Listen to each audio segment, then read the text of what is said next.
elechara m ụwa anya chọpụta otu ihe. Nchọpụta m bụ nke a: ome mma na mmaghị, ome njọ na njọghị. Pụtara na onye na-eme mma ga-ezutakwa mma n'otu ụzọ ma ọ bụ ọzọ, na ome njọ ga-ezutakwa njọ n'otu ụzọ ma ọ bụ ọzọ.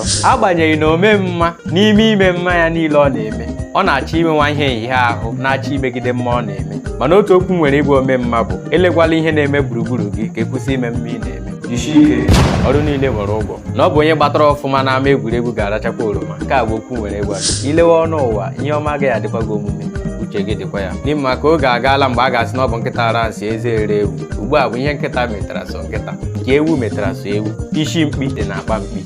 Igbo bụ Igbo, ekele m. Pụtawa n'ezi n'ụmụ amadi na-echu. Ụda nsọ.